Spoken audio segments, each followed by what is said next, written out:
So I wanted to check in about Tracks by Robyn Davidson, which I've been reading in this vlog. Initially, I was trying to do a weekend vlog and try to get this whole book read in a weekend, but that didn't really happen. I'm at 128, so I'm halfway through.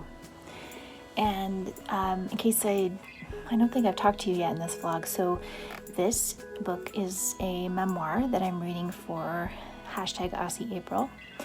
And that is hosted by Jaklyn from 6 Minutes for Me and Doris from All D Books.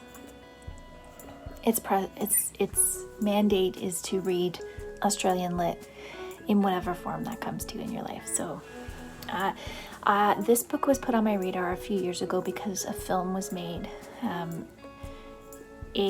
not a documentary, but a feature film about Robyn's story. And she goes to April Springs in a really rural, isolated part of Australia to learn to take care of camels, because she has this vision to travel across the desert to the coast of Western Australia on a camel. And there's a few things I really like about how the book is. As a memoir, it is not trying to give you some sort of profound lesson that she's learning.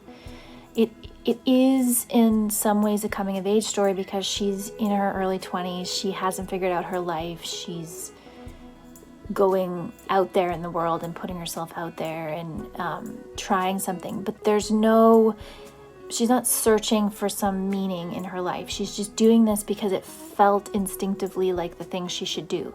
Even though she knew nothing about camels except for what she'd read in books. She had never interacted with camels. She had never traveled this way on her own. And she was going into a whole new part of the world and on her own. But if you're thinking about the late 70s in Australia, in rural Australia, and a young woman, you know the type of things she's going to be facing. She's going to be facing sexism. She's going to be facing people who just laugh at her and don't understand why she's doing what she's doing. She encounters a lot of adversity from the people who own the camels that she's trying to work with, abusive situations. There's some rough treatment of animals in this book, so if you have a problem with that, then I'm not sure if you would enjoy this. Fully she loves the animals, but there's just a way that she's dealing with them and the way that camels are, that is not, all fluffy and light. There's some heavy moments with the camels.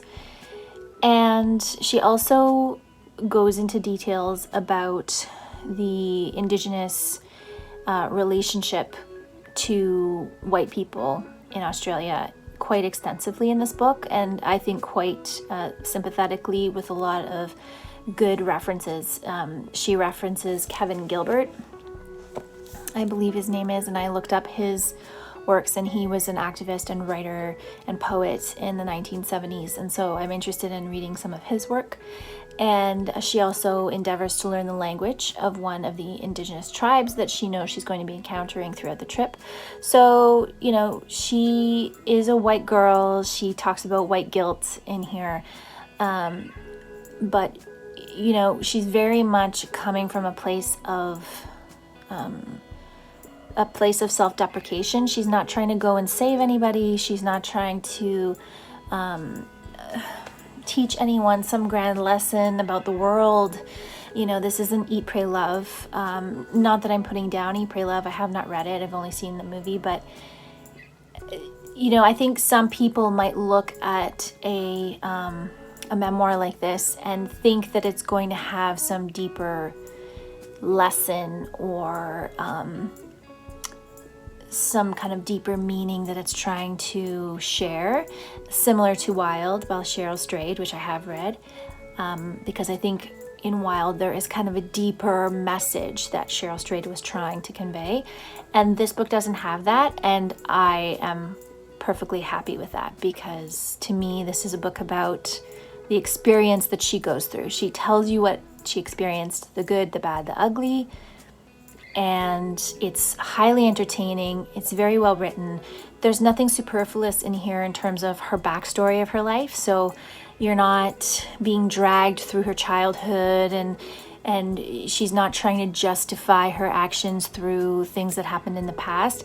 She does mention them here and there and relate them to the current situation she's going through, or maybe give you a bit of an understanding of who she is as a person and what led her to this. But it's very well done. There's nothing drawn out or navel gazing about it. It's just a very matter of fact, like, yes, this happened to me, so I can see how this might be related type of a commentary that runs through the book. So that's where I am so far. Really enjoying this. It's a really smooth read, and there's some wonderful photographs as well, which are taken. She gets a sponsorship from National Geographic to help her make this happen because she needs money to get set up. And so National Geographic in the late 1970s sends a photographer out to take photos of her, which she very reluctantly does. She's not really looking for fame for this project either, but the photographs that Rick Solomon takes are absolutely stunning. So those are also included in here in full color in this edition. I'm not sure if they're in every edition, but they're in this one. So I will check in again at the end and continue reading this really great book.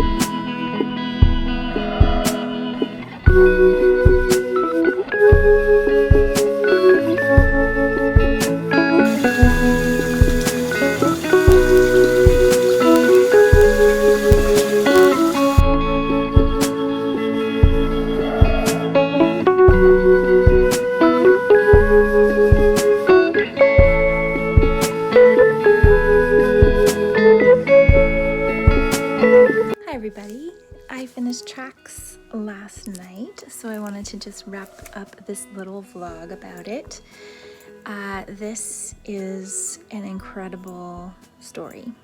I think that if you enjoy travel memoir, really great nature writing, and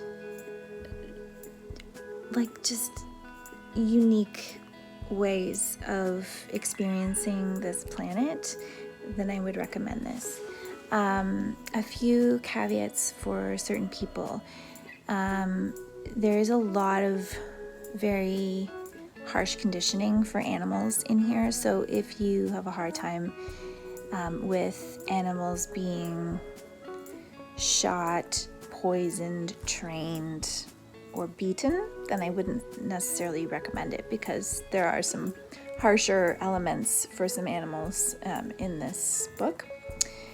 And it is a product of a certain time. So this journey happened in the 70s, and I think that's important to keep in mind, because in the afterword that Robyn Davidson wrote in 2012 in this edition, she talks about how the desert that she walked through is not, the ecosystem itself has even changed since she did this walk in the 1970s.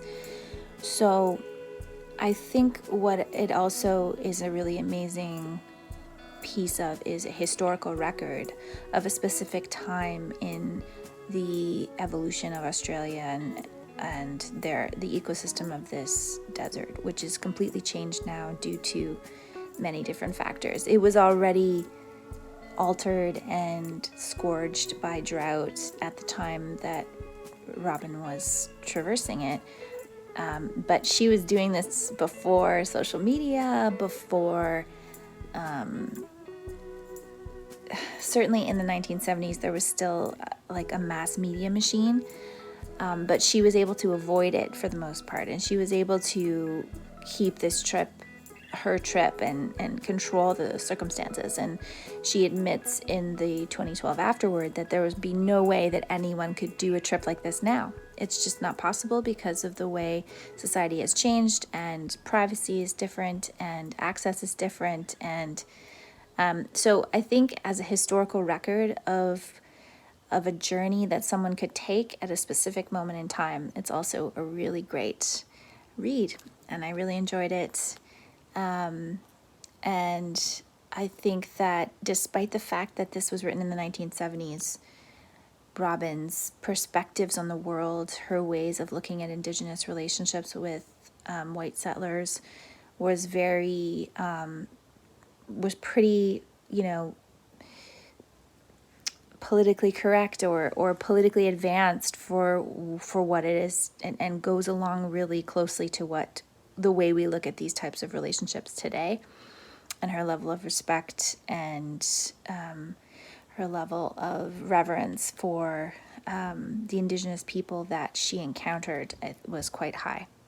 So yeah, that is the end of this little vlog. I plan to vlog again for Dewey's 24-hour readathon, which is happening next weekend, I think on April 24th and 25th. So I'm going to plan to read my second Aussie April read for that readathon. I'll start it next weekend, and I will check in again with you very soon. Thanks for watching.